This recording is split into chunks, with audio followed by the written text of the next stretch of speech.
Startup ചെയ്തപ്പോൾ അതിൻ്റെ engine temperature കുറച്ച് കൂടിപ്പോയി. അപ്പോൾ അരമണി അത് തണുക്കണ വരെ പാസഞ്ചർ ടു ഗോ ഔട്ട്. അപ്പോൾ അതിൻ്റെ കോ പൈലറ്റ് ആയിരുന്നു രാജീവ് ഗാന്ധി. അയാൾ ഞാൻ ഈ പാരഷൂട്ടൊക്കെ കൊണ്ടുപോകണം, കാരണം you are also pilot, so let us sit under the wing. അങ്ങനെ ഇരുന്ന് കുറേ വർത്തമാനം പറഞ്ഞു. എന്നിട്ട് അയാൾ എന്നെ അയാളുടെ വീട്ടിലേക്ക് ഡിന്നറിന് വിളിച്ചു. പക്ഷെ അന്ന് ഞാൻ അയാളുടെ വീട്ടിലേക്ക് ഡിന്നറിന് പോയില്ല. കാരണം എനിക്ക് വേറൊരു എൻഗേജ്മെന്റ് ഉണ്ടായിരുന്നു, എൻ്റെ ഗേൾ ഫ്രണ്ടിൻ്റെ കൂടെ ഡിന്നറിൽ. അതിലും വലുതൊന്നുമല്ലത്. അതേമാതിരി ഒരിക്കൽ തേജ്പൂരിൽ ഇന്ദിരാഗാന്ധി എൻ്റെ അടുത്ത് വന്ന് സംസാരിക്കാൻ തുടങ്ങി. എൻ്റെ തലയൊക്കെ നരച്ചിട്ടുണ്ടായിരുന്നു. എൻ്റെ സീനിയറാണ് കമാൻഡിങ് ഓഫീസർ. അയാൾ തലയൊക്കെ ഡൈ ചെയ്ത് വെച്ച കാരണം ഞാനാ കമാൻഡിങ് ഓഫീസർ എന്ന് വിചാരിച്ച് എൻ്റെ അടുത്ത് വന്നു, വർത്താനം പറഞ്ഞു. അങ്ങനെ ഞാൻ 2 പ്രൈം മിനിസ്റ്റേഴ്സിൻ്റെ കൂടെ വർത്താനം പറഞ്ഞു. ഗുരുവായൂരിൻ്റെ മറ്റൊരു അഭിമാന താരം അദ്ദേഹത്തിൻ്റെ കൂടെയാണ് നമ്മൾ ഇന്നായിരിക്കുന്നത്. വലിയൊരു പറമ്പിന് നടുക്ക് മനോഹരമായൊരു വീട്, അച്ഛൻ പണിത് കൊടുത്തൊരു വീട്ടിൽ സ്വസ്ഥ ജീവിതം നയിച്ചുകൊണ്ടിരിക്കുന്ന വിംഗ് കമാൻഡർ ലോക്നാഥൻ പട്ടണത്ത്. അദ്ദേഹത്തിൻ്റെ വിശേഷങ്ങൾ 1965-ലും 71-ലൊക്കെ പാകിസ്ഥാനുമായിട്ടുള്ള യുദ്ധത്തിൽ ഒക്കെ നേരിട്ടും അല്ലാതെയൊക്കെ പങ്കെടുത്ത അദ്ദേഹത്തിൻ്റെ വിശേഷങ്ങൾ, വളരെ ചെറുപ്പത്തിൽ നാട്ടിൽ നിന്ന് എയർഫോഴ്സിൽ ജോയിൻ ചെയ്യും, അങ്ങനെ ഒരുപാട് വിശേഷങ്ങളുണ്ട്. ആ വിശേഷത്തിലേക്ക് നമുക്ക് കടക്കാം. വളരെ സ്നേഹപൂർവ്വം സ്വാഗതം ചെയ്യുന്നു സാർ. നമസ്കാരം. യെസ്, സാറിൻ്റെ ഈ വീട് ഇത് ശരിക്കും കോട്ടപ്പടിയിലാണ്. എങ്ങനെയൊക്കെയാണ് ഈ വീട്ടിൽ സാറിൻ്റെ പാരൻസ് എന്തായിരുന്നു? അവിടുന്ന് തൊട്ട് നമുക്കിങ്ങനെ സംസാരിച്ചു തുടങ്ങാം. എൻ്റെ അച്ഛൻ ആർമിയിലായിരുന്നു, അമ്മ സ്കൂളിൽ പഠിക്കുകയായിരുന്നു. അപ്പോഴാണ് അവരുടെ കല്യാണം കഴിഞ്ഞത്.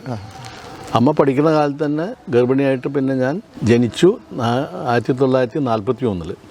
പുതുക്കാട് എന്ന സ്ഥലത്ത് റെയിൽവേ സ്റ്റേഷന് മുമ്പാണ് എൻ്റെ അമ്മയുടെ വീട്. അമ്മയുടെ അച്ഛൻ ഒരു റെയിൽവേയിലത്തെ മേസ്ത്രി ആയിരുന്നു. അദ്ദേഹമാണ് ഷൊർണൂർ തൊട്ടിട്ട് കൊച്ചിൻ ഹാർബർ ടെർമിനസ് വരെ ലൈൻ ഇട്ടതും. അപ്പോൾ അത് നോക്കേണ്ട ഉത്തരവാദിത്വം അദ്ദേഹത്തിനായിരുന്നു ഇന്ത്യ ഇൻഡിപെൻഡൻ്റ് ആവണതിന് മുമ്പ്. അപ്പോൾ അന്ന് മേസ്ത്രിയാണ് എല്ലാം നോക്കിയിരുന്നത്. പിന്നെ അതിൻ്റെ മേലധികാരി ഉണ്ടായിരുന്ന ഒരു വെള്ളക്കാരനായിരുന്നു അത്ര. അപ്പോൾ ഇന്ന് എൻജിനീയർമാരൊക്കെ നോക്കുന്നതാണ്. അപ്പോൾ അദ്ദേഹത്തിന് നല്ല ശമ്പളം ഉണ്ടായിരുന്നു. ഇതൊക്കെ നോക്കണ കാരണം അദ്ദേഹം അത് ഉപയോഗിച്ച് കുറേ ഭൂമിയൊക്കെ മേടിച്ച് ഈ became A very rich man of that place. Okay, അതായത് തൃശ്ശൂരിനടുത്തുള്ള പുതുക്കാട്.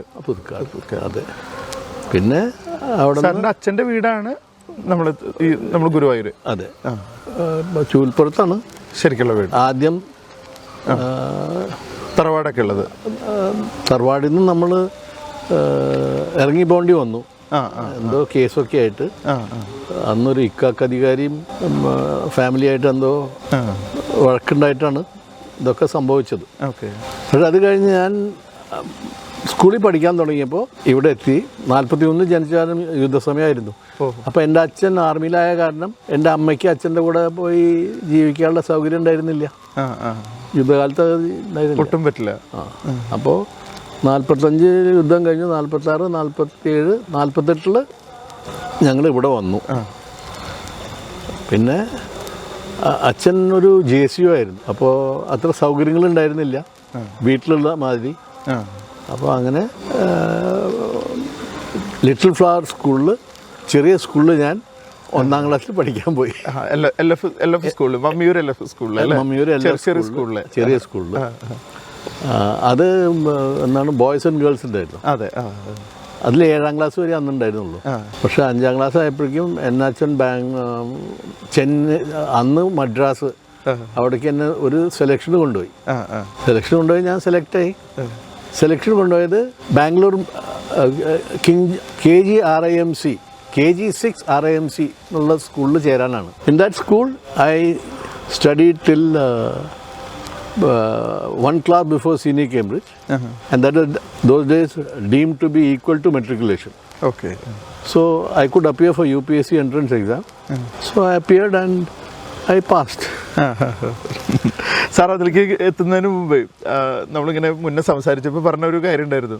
സാറ് ഫസ്റ്റ് സ്റ്റാൻഡേർഡിൽ ചേർന്നപ്പോൾ 1ാം ക്ലാസ് തൊട്ട് സാറിനെ ഒന്ന് കയറ്റി വിടുന്നൊരു എക്സ്പീരിയൻസ് ഒന്നാം ക്ലാസ് തൊട്ടിട്ട് ഞാൻ ക്ലാസ്സിൽ എപ്പോഴും ഫസ്റ്റ് ആയിരുന്നു. അപ്പോൾ ഒന്നാം ക്ലാസ്സിൽ ടീച്ചർ പറയും 10ാമത്തെ പേജ് എടുത്ത് വായിക്കാൻ. ഞാൻ പുസ്തകം മുഴുവൻ ചൊല്ലി കൊടുക്കും തുറക്കാണ്ട്. അപ്പോൾ അവരെന്നെ 2ാം ക്ലാസ്സിലാക്കി. 1ാം ക്ലാസ്സിൽ ചേരുമ്പോൾ 2ാം ക്ലാസ്സിലാക്കി. 2ാം ക്ലാസ് ചേർന്ന് 3 മാസം കഴിഞ്ഞപ്പോൾ 2ാം ക്ലാസ്സിലാക്കി. പിന്നെ ആ വർഷം കഴിഞ്ഞപ്പോൾ 3ാം ക്ലാസ്സിലാക്കി. അപ്പം അങ്ങനെ 3ാം ക്ലാസ്സിൽ പോയപ്പോഴും ക്ലാസ്സിൽ ഫസ്റ്റ് തന്നെയായിരുന്നു. പിന്നെ അന്ന് ഇവിടെ ഗുരുവായൂർ എന്താണ് നമ്പ്യാർ സർവീസ് എന്നിട്ടൊരു ബസ് ഉണ്ടായിരുന്നു. അതിൻ്റെ അയാളുടെ മകളുടെ മകൻ എൻ്റെ ക്ലാസ്മേറ്റ് ആയിരുന്നു. മണീനെ വിളിക്കുക, പത്മനാഭനാണ് എൻ്റെ പേര്. അവൻ പിന്നെ പോയിട്ട് എന്താണ് തൃശ്ശൂർ ഗിരിജ തിയേറ്ററൊക്കെ ഉണ്ടായിരുന്ന അതിൻ്റെ ഓണറായിരുന്നു. അപ്പം ഞങ്ങൾ മാത്രമാണ് 2 പേര് ദിവസം അയൺ ചെയ്ത ക്ലോത്ത്സ് ഇട്ടിട്ട് വരിക. ആ കാലത്തല്ലേ? ആ കാലത്ത്. അപ്പോൾ അങ്ങനെ ഗുരുവായൂർ അമ്പലത്തിൽ പോയി കളിക്കുകയൊക്കെ ചെയ്തിട്ടുണ്ട്, ഒളിച്ചു കളിച്ചിട്ടുണ്ട്. അമ്പലത്തിൻ്റെ ഉള്ളിൽ. അപ്പോൾ അതിൻ്റെ സേക്രഡ് സെന്ററിൽ കയറാൻ പോയപ്പോൾ നമ്പൂരി എന്നെ പിടിച്ച് തല്ലി. പിന്നെ ഞാൻ തീരുമാനിച്ചു ഞാൻ ഗുരുവായൂർ അമ്പലത്തേക്ക് പോകാനില്ല. പിന്നെ കുറേ കാലം കണ്ട് പോകാണ്ടിരുന്നു ഈ അന്നത്തെ ഈ വിഷമം കൊണ്ട്. അങ്ങനെയാണ് പിന്നീട് ചെന്നൈയിൽ മീൻസ് ബാംഗ്ലൂർ ജോയിൻ ചെയ്ത്. ബാംഗ്ലൂർ സ്കൂളിൽ ജോയിൻ ചെയ്യുമ്പോൾ സാറിന് എത്ര വയസ്സ്? 9 വയസ്സും 3 മാസം സ്കൂളിൽ ചേർന്നത്. ഓക്കെ, നമുക്ക് അതിലേക്കൊക്കെ തിരിച്ചു വരാം. സാറിന്റെ ട്രെയിനിങ് എങ്ങനെയുണ്ടായിരുന്നു ആ ഒരു കാലത്ത്? ബാംഗ്ലൂരിലത്തെ ഒരു നമ്മൾ പറയില്ല ബാംഗ്ലൂർ ഡേയ്സ് എന്നൊക്കെ പറയുന്ന പോലെ. അല്ല, ബാംഗ്ലൂർ ഞങ്ങളുടെ this school was basically for preparing people for military leadership. Okay. അപ്പോൾ whatever was the food given in NDA, a similar diet was given to us. And we had to do early morning, we had to get up and go for PT, which was conducted by a army havildar from the army physical training corps. So we had a lot of military training before actually joining military. ഒരു tough ടൈമായിരുന്നു sir. എങ്ങനെയായിരുന്നു ആ ഒരു കാലത്ത്? ആദ്യത്തെ ആഴ്ചയിൽ ഞാൻ അമ്മയ്ക്കൊരു എഴുത്തെഴുതിയിട്ടുണ്ടായിരുന്നു.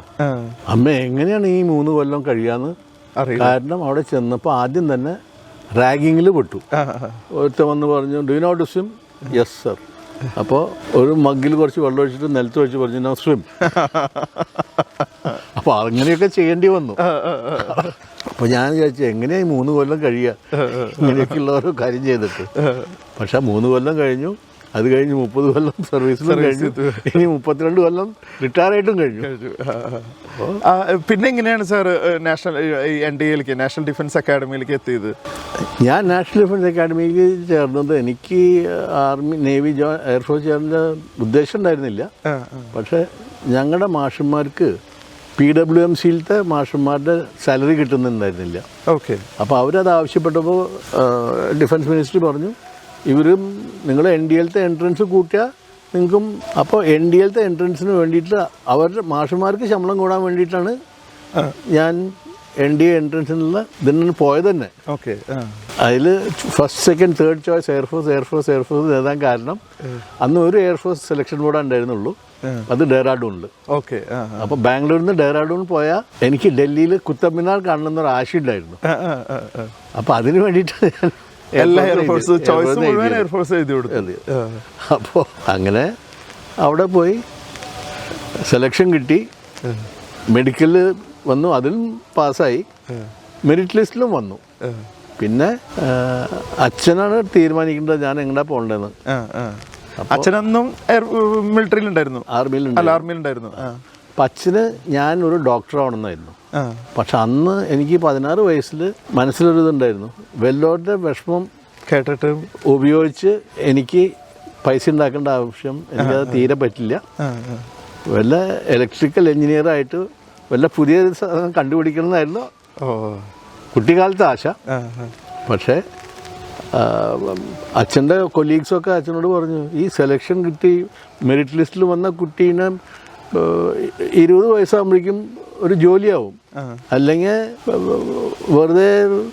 പിന്നെ അന്ന് എയർഫോഴ്സിലായിരുന്നു ഏറ്റവും അധികം ശമ്പളം കിട്ടുന്ന കാലം. മറ്റ് ജോലികളൊക്കെ കമ്പയർ ചെയ്യുമ്പോൾ എല്ലാ ജോലികളും കമ്പയർ ചെയ്യുമ്പോൾ അന്ന് എന്താണ് മാട്രിമോണിയൽ മാർക്കറ്റിൽ high ഡിമാൻഡുള്ള highest demand was for pilots because they are the rarest group, rarest eligible group. അപ്പോൾ ക്യൂ നിൽക്കും. അതെ, അപ്പോൾ അതുകൊണ്ട് അത് ഞാൻ ചൂസ് ചെയ്തതല്ല. ആക്സിഡന്റ് പറഞ്ഞില്ലേ, ഒരു ആക്സിഡന്റൽ പ്രൈം മിനിസ്റ്റർമാര് ഞാനൊരു ആക്സിഡന്റൽ ഫൈറ്റർ പൈലറ്റായിട്ട് വന്നതാണ്. എയർഫോഴ്സിൽ ജനിച്ചു. ഈ NDA കാലഘട്ടം എങ്ങനെയുണ്ടായിരുന്നു അവിടുത്തെ ഒരു ട്രെയിനിങ്ങും ഇതുപോലെ തന്നെ? അത് ഈ ഒരു 2-3 ആഴ്ച കഴിഞ്ഞപ്പോൾ ഫിസിക്കലി വെരി റിഗറസ് ആയിരുന്നു, മെന്റലി ഓൾസോ ക്വൈറ്റ് ഡിമാൻഡിങ്. കാരണം അന്നത്തെ syllabus Inter science, Inter arts, പിന്നെ ഫസ്റ്റ് ഇയർ ഓഫ് എഞ്ചിനീയറിംഗ്, ഈ 3 യൂണിറ്റ്സ് ആണ് 2 കൊല്ലത്തിൽ ഞങ്ങൾക്ക് അവിടെ. ജൂലൈ 62 ഞങ്ങൾ എയർഫോഴ്സ് ഫ്ലൈയിങ് കോളേജിലേക്ക് പോയി. Next stage of training NDA. അപ്പോൾ അവിടെ ഇരിക്കുമ്പോഴാണ് ചൈനീസ് അഗ്രഷൻ നടന്നത്. ഈ ചൈനീസ് അഗ്രഷൻ നടന്നപ്പോൾ ഞങ്ങളുടെ എയർഫോഴ്സിൻ്റെ ട്രെയിനിങ് അന്ന് 6 മാസം ബേസിക്, 6 മാസം ഇൻ്റർമീഡിയറ്റ്, 6 മാസം അഡ്വാൻസ്, അങ്ങനെ 1.5 years കഴിഞ്ഞിട്ടാണ് എയർഫോഴ്സിൽ അന്ന് കമ്മീഷൻ കിട്ടുള്ളൂ. 1.5 വർഷത്തെ കോഴ്സ് അത് ചുരുക്കി 1 വർഷത്തെയാക്കി. So we got 6 months advantage. But a lot of administrative information was cut out. Basically they were training you essentially to become a pilot because they want pilots were short at that time. അപ്പോൾ അതായത് ചൈനയും ഇന്ത്യയും തമ്മിലുള്ള യുദ്ധം നടക്കുന്ന സമയമായതുകൊണ്ട്. അല്ല, ആ യുദ്ധം നടന്ന കാരണം യുദ്ധം ഡിഡ്ന്റ് ലാസ്റ്റ് വെരി മച്ച്. അപ്പോഴേക്കും അവർ തന്നെ പിന്നാക്കം പോയി, what ever reason, I don't know at that time. അത് കഴിഞ്ഞപ്പോൾ America wanted to India to join their side. So they gave some military assistance program in which Air Force pilots were given training in America for 6 months at their cost. So when I did my training, we had some Pakistanis also doing training with us, and we were quite friendly with them. And one of them was from Bangladesh, and he became chief of air staff of Bangladesh.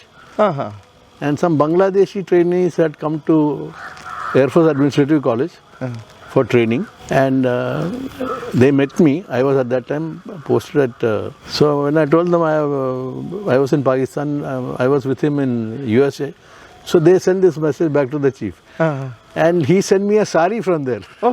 From Bangladesh as a gift. So, and we were very friendly, and there was no animosity at that time in 1963 when we were at the.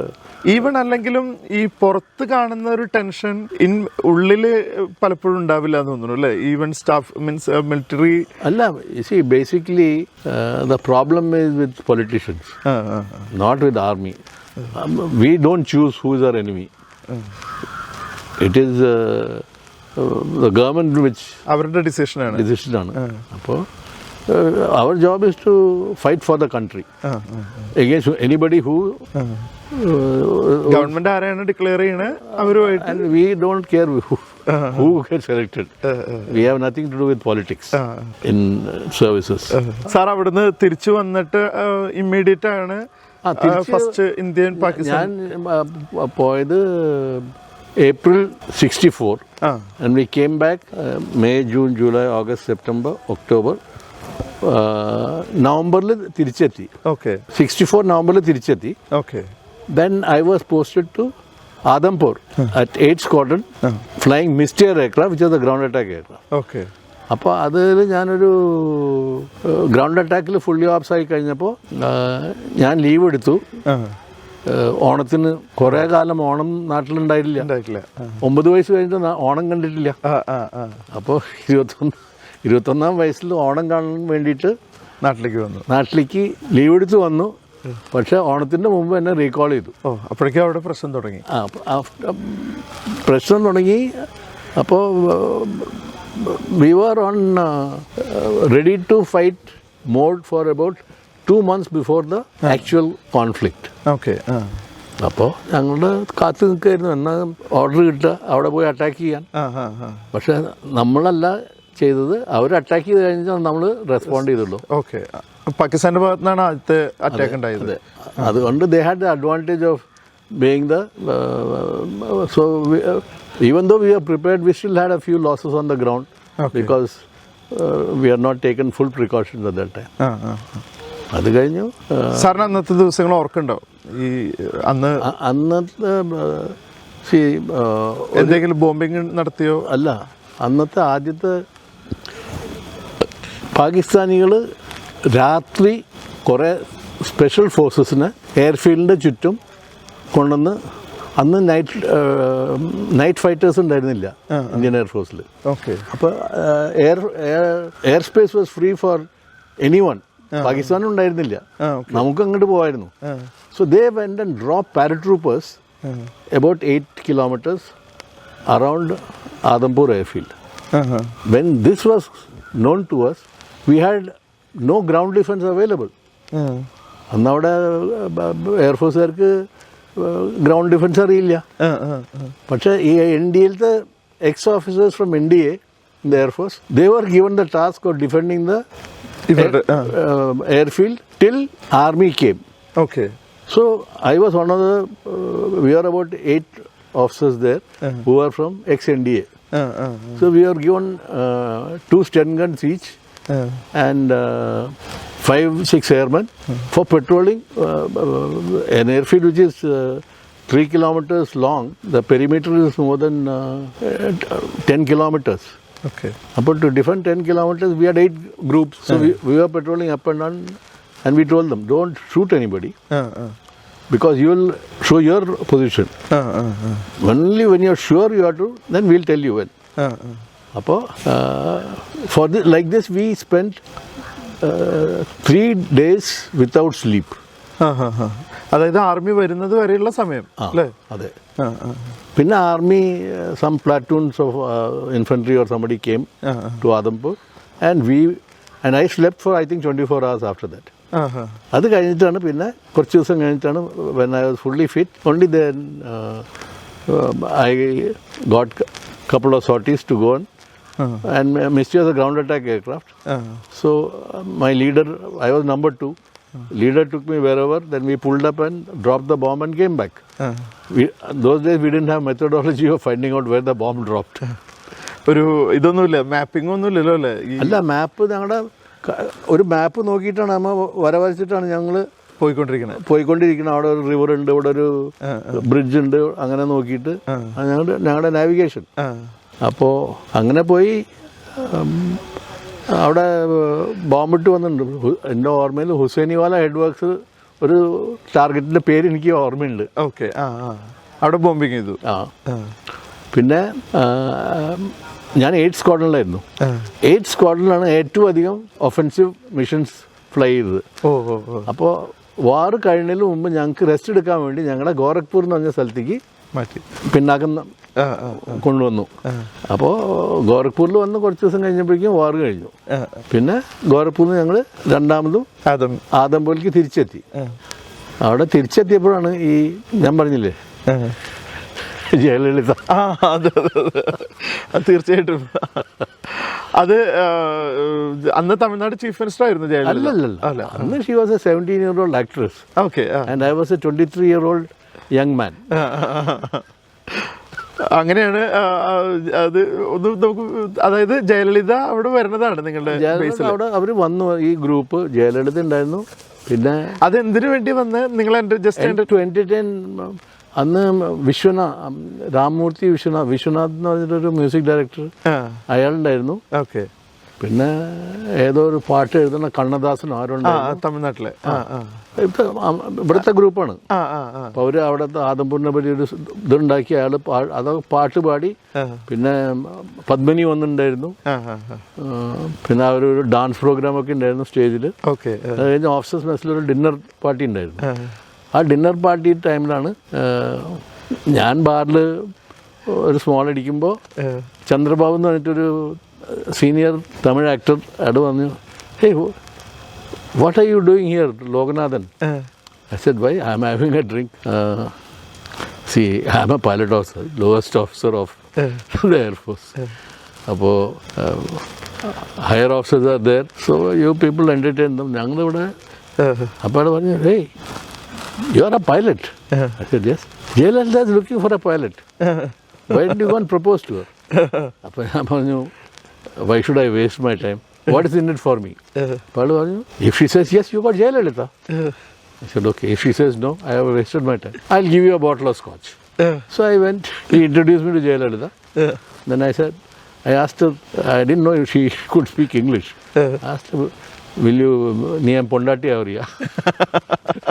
So she said, இங்கே ரொம்ப தண்ணி அடிச்சிருக்கீங்க. So I said, okay. Then this Chandrababu went and got a bottle of scotch and gave it to me.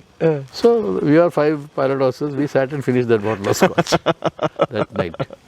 അവിടുന്ന് പിന്നെ full complete ഒരു training ഇതിലായിരുന്നു sir?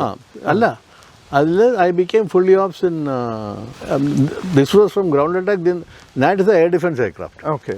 So I became fully ops in air defense, air combat ഒക്കെ ചെയ്തിട്ട് പിന്നെ അത് കഴിഞ്ഞ് 1967, 68 2 കൊല്ലത്തെ republic day fly പാസിൽ ഞാൻ പാർട്ടിസിപ്പേറ്റ് ചെയ്തിട്ടുണ്ട്. Okay okay. നമ്മൾ ഈ കാണുന്ന ഈ 4 എയർക്രാഫ്റ്റ് കളർ ബാക്കിൽ കളറിൽ അന്ന് കളറൊന്നും ഉണ്ടായിരുന്നില്ല. അന്ന് ഇന്നത്തെ മാതിരി അത്ര ഉയരത്തിലൊന്നുമല്ല. ഞാൻ എൻ്റെ കമാൻഡിങ് ഓഫീസറുടെ പിന്നിലായിരുന്നു, അയാളായിരുന്നു ലീഡർ. ഓക്കെ. അപ്പൊ ഇന്ത്യ ഗേറ്റിന്റെ മീതെ കൂടെ പോകുമ്പോൾ ഞാൻ എനിക്ക് കുറച്ച് തട്ടുന്നു വിചാരിച്ചിട്ട് അത്രയും ഇതിലാണ് അത്രയും താഴ്ച.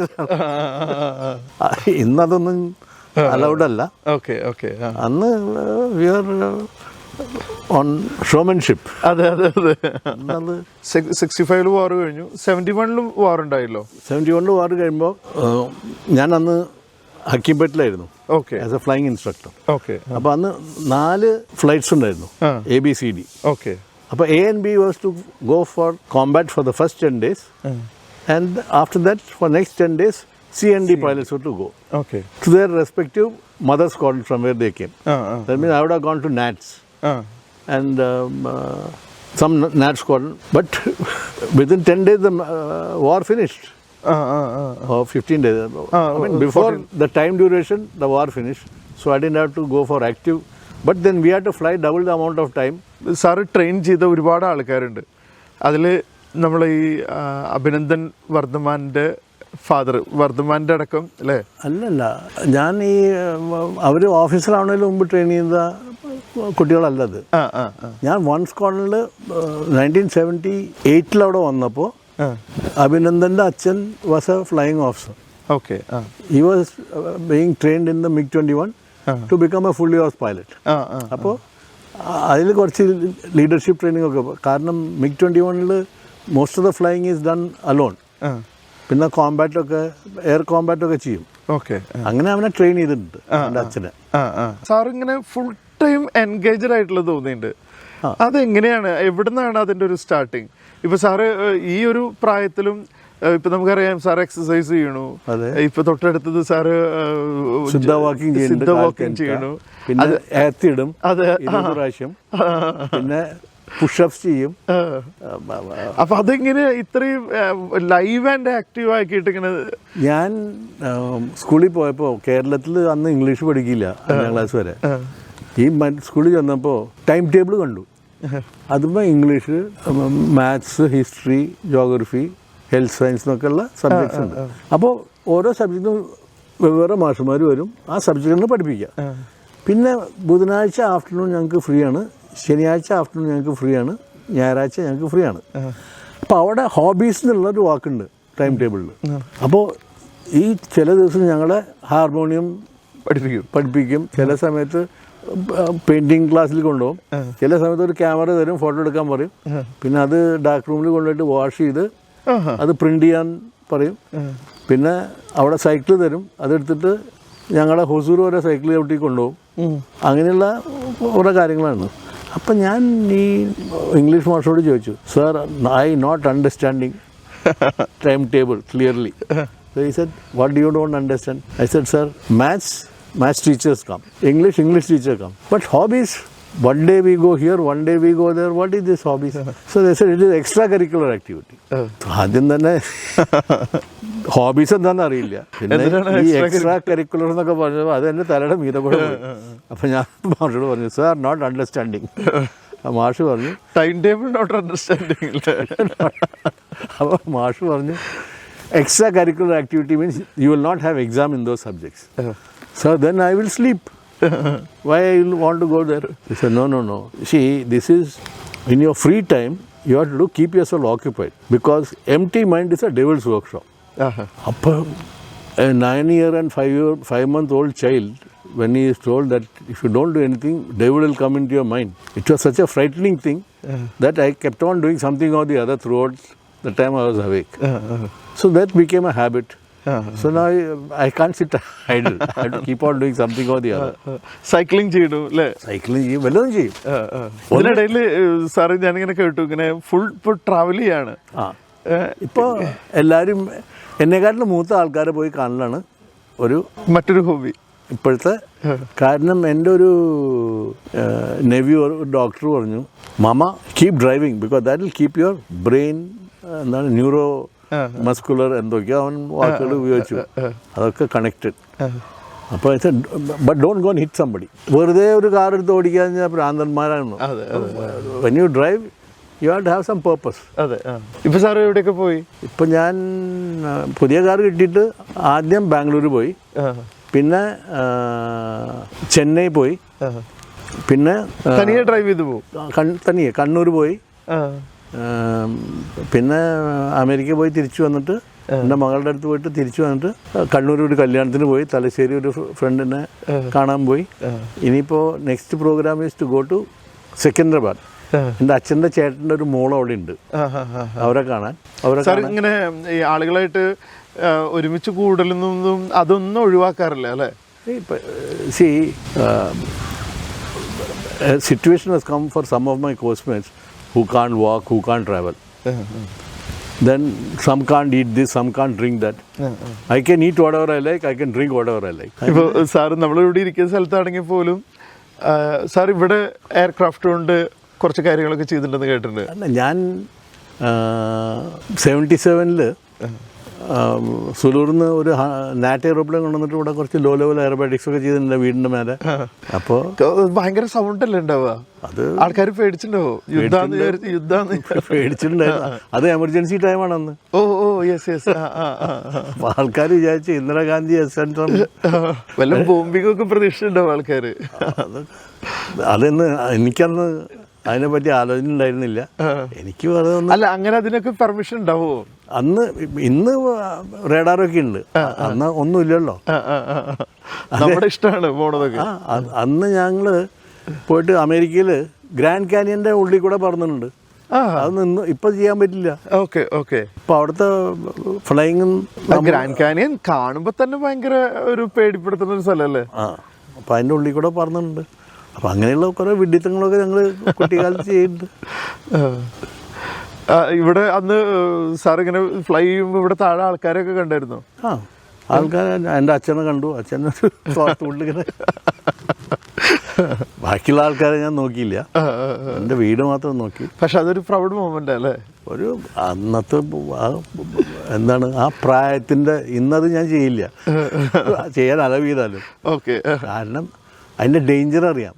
ഈ അടിയിൽ വന്ന് പറക്കുമ്പോൾ വല്ല ബേർഡിൻ്റെ ഉള്ളിൽ വന്നാൽ എയറോപ്ലെയിൻ ചീത്തയായാൽ പിന്നെ നമ്മൾ ഇജക്റ്റ് ചെയ്യണം. And ejection is not a very safe escape route. ചിലപ്പോൾ ഇറ്റ് ക്യാൻ ഹാം യു. അപ്പോൾ അതിലും നല്ലത് ഇന്ന് ഞാൻ അത് ചെയ്യില്ല. സാർ, ഇത് സാറിൻ്റെ ഫാമിലി, പട്ടണത്ത് ഫാമിലി, സാറിൻ്റെ ഫാമിലിയിലും ഒരുപാട് നേവിയിലും അങ്ങനെ പലരും ഉണ്ടായിട്ടുണ്ടല്ലേ? ഇല്ല, ഒരുപാട് പേരുണ്ടായിട്ടില്ല. എൻ്റെ അച്ഛൻ്റെ മൂത്ത ചേട്ടൻ്റെ മകൻ ഒരു കേണൽ ആർമിയിലുണ്ടായിരുന്നു. ഓക്കെ. പിന്നെ മൂന്നാമത്തെ ബ്രദറിൻ്റെ മകൻ നേവിയിലുണ്ടായിരുന്നു. എൻ്റെ അച്ഛൻ 4ാമത്താണ്. ഞാൻ എയർഫോഴ്സിലുമായി. അതൊരു കോയിൻസിഡൻസ് ആയിട്ട് 3 ഇതിലുണ്ട്. അപ്പോൾ നേവിയിലത്തെ രാജേന്ദ്രേട്ടൻ എന്നെക്കാട്ടിലും 14th കോഴ്സ് 8 കോഴ്സ് മുമ്പായിരുന്നു. അതായത് 4 കൊല്ലം എന്നെക്കാട്ടിലും സീനിയർ ആയിരുന്നു. അദ്ദേഹം മരിച്ചുപോയി. 2 പേരും ഇപ്പോൾ മരിച്ചുപോയി. ഞാൻ മാത്രമേ ഇപ്പോൾ ബാക്കിയുള്ളൂ. നിങ്ങളുടെ ഫാമിലി എല്ലാവരും ഇവിടെ അടുത്ത് തന്നെയാണ്? സാറിൻ്റെ ബ്രദേഴ്സ് അങ്ങനെയൊക്കെ? എൻ്റെ സിസ്റ്റർ വേലൂർക്കായിരുന്നു കല്യാണം കഴിച്ചു പോയിട്ടുള്ളത്. ഇപ്പോൾ അവർ താമസിക്കുന്നത് മുളങ്ങുന്നതാവാണ്. ഓക്കെ. കീലയുടെ പിന്നിൽ. ഓക്കെ. പിന്നെ ഞങ്ങൾ 2 പേര് മാത്രമേ ഉള്ളൂ. ഓക്കെ. സാറ് ഇടയ്ക്ക് ഒരു ഫ്രീക്വൻ്റ് ആയിട്ട് ഫ്ലൈ ചെയ്യുന്ന ആളാണ്? മീൻസ് യു എസിലേക്ക് ഞാൻ ഓൾട്ടർനേറ്റ് ഇയേഴ്സ് പോകും. ഓക്കെ. ആ മകളെ കാണാൻ, മകളുടെ മക്കളെ കാണാൻ. ആദ്യം ഞാൻ അവള് പോയിട്ട് എന്നെ വിളിച്ചിരുന്നു. അപ്പം ഞാൻ പറഞ്ഞു, മോളെ ഞാൻ അമേരിക്കയിൽ പോയിട്ട് അമേരിക്കൻ ഗവൺമെൻറ്റിൻ്റെ എക്സ്പെൻസിൽ അമേരിക്കയിൽ കാണേണ്ടതൊക്കെ കണ്ടിട്ടുണ്ട്. കാരണം അന്ന് വീക്കെൻഡിൽ അവിടെ ഒരു മിലിറ്ററി എയർ ട്രാൻസ്പോർട്ട് സിസ്റ്റം എന്ന് പറഞ്ഞിട്ടൊരു സിസ്റ്റം ഉണ്ടായിരുന്നു അമേരിക്കയിൽ. അപ്പോൾ വീക്കെൻഡിൽ അതിൽ കയറി എങ്ങോട്ട് വേണമെങ്കിൽ പോവാം. അതിൽ കയറി തിങ്കളാഴ്ച ആകുമ്പോഴേക്കും തിരിച്ചു വന്നാൽ മതി. അപ്പോൾ എല്ലാ ഫ്രൈഡേ ആഫ്റ്റർനൂണും വെല്ലലും കയറിയിട്ട് നയാഗ്ര ഫാൾസ് കാണാൻ പോകും. അങ്ങനെ എവിടെയോ പോയിട്ട് എന്താണ് ഇവിടെ ഡിസ്നിലാൻഡ് പോയി കണ്ടു. പിന്നെ അങ്ങനെയുള്ള അവിടെ കാണാനുള്ളത് മുഴുവൻ കണ്ടു 6 മാസത്തിൽ. അപ്പോൾ പിന്നെ എനിക്ക് ഒന്നും കാണണ്ട. അപ്പോൾ അവള് എന്നോട് ഒരു ദിവസം പറഞ്ഞു, 2010 അച്ഛാ തീർച്ചയായിട്ടും വരണം. ഞാൻ പറഞ്ഞു, എന്താ മോളെ, ഞങ്ങളുടെ വീട് കാണണം, അതിനെ ബ്ലെസ് ചെയ്യണം. കോട്ടപ്പടിയിലേക്ക് വീട് കൊണ്ടുവരാൻ പറ്റില്ല, അച്ഛനും ഇങ്ങോട്ട് വരാൻ മാത്രമേ പറ്റുള്ളൂ. അങ്ങനെ ഞാൻ 2010 പോയി. അമ്മ അവൾക്ക് 38 വയസ്സുണ്ട്. അപ്പം ഞാൻ ചോദിച്ചത്, നിങ്ങൾക്ക് വല്ല ഫാമിലി പ്ലാനിങ് വല്ലതും ഉണ്ടോ? പറഞ്ഞു, daddy when we are ready, at one time we are not ready, when you are ready nothing is happening. അപ്പോൾ ശരി, do you have any plan of adopting a child? പറഞ്ഞു, we are waiting for 1 more year. അപ്പോൾ അടുത്ത വല്ല ആൾ വിളിച്ച് പറഞ്ഞു, daddy you have to come. ഞാൻ ചോദിച്ചു, എന്തിനാ മോളെ? എന്താ വളക്കാപ്പിന്, ബിക്കോസ് ഷീ ബിക്കേം പ്രഗ്നൻറ്റ്. അപ്പോൾ ഞാൻ 2011 I went because to see my grandchildren. Sir ഇത്രയും നേരം നമ്മളോട് സംസാരിക്കുകയും സാറിൻ്റെ വലിയൊരു എക്സ്പീരിയൻസ് നമ്മളുമായിട്ട് ഷെയർ ചെയ്യാനൊക്കെ പറ്റിയതിൽ വലിയ സന്തോഷം. കാരണം സാർ ഇങ്ങനെ വളരെ സൈലൻ്റ് ആയിട്ടാണ് ഇവിടെ ജീവിക്കുന്നത്. സാറിൻ്റെ കസിനാണ് പ്രസാദ് പട്ടണത്ത്. അതെ, പ്രസാദ് ഏട്ടനാണ് സാറിനെ ഇൻട്രൊഡ്യൂസ് ചെയ്തത്. അത് അദ്ദേഹം പറഞ്ഞില്ലായിരുന്നെങ്കിൽ സാർ ഇങ്ങനെ ഇവിടെ ഉള്ള ഒരാളാണെന്ന് നമ്മൾ അറിയുക പോലും ചെയ്തിരുന്നില്ല. അപ്പോൾ പ്രസാദ് ഏട്ടനും താങ്ക്സ്. പ്രത്യേകിച്ച് സാർ ഇത്രയും നേരം സമയം സ്പെൻഡ് ചെയ്തതിന് വലിയ thank you. Thank you sir, thank you so much. Siddha walking എന്ന് പറയും. ഞാൻ എൻ്റെ ഫോണിലൂടെ വയ്ക്കും, കാലത്ത് മഹാമൃത്യുഞ്ജയ മന്ത്രം കേട്ടിട്ട് നടക്കും. അത് സ്പിരിച്വൽ ഹെൽത്തിന്. വൈകുന്നേരം ഗായത്രി മന്ത്രം കേട്ടിട്ട് നടക്കും. അപ്പോൾ ഇത് ഇൻഫിനിറ്റ് വാക്കിംഗ് ആണ്. ഓക്കെ. ഇത് നോർത്ത് സൗത്ത് ഡയറക്ഷനിൽ അത് വെച്ചിട്ടുള്ളത്. ഇതുകൊണ്ട് പല ചക്രങ്ങളും ആക്ടിവേറ്റ് ആവും. പിന്നെ വല്ല അസുഖം ഉണ്ടെങ്കിൽ അത് കുറയും. എനിക്കൊരു അസുഖമില്ല, അതുകൊണ്ട് എനിക്കറിയില്ല അതിൻ്റെ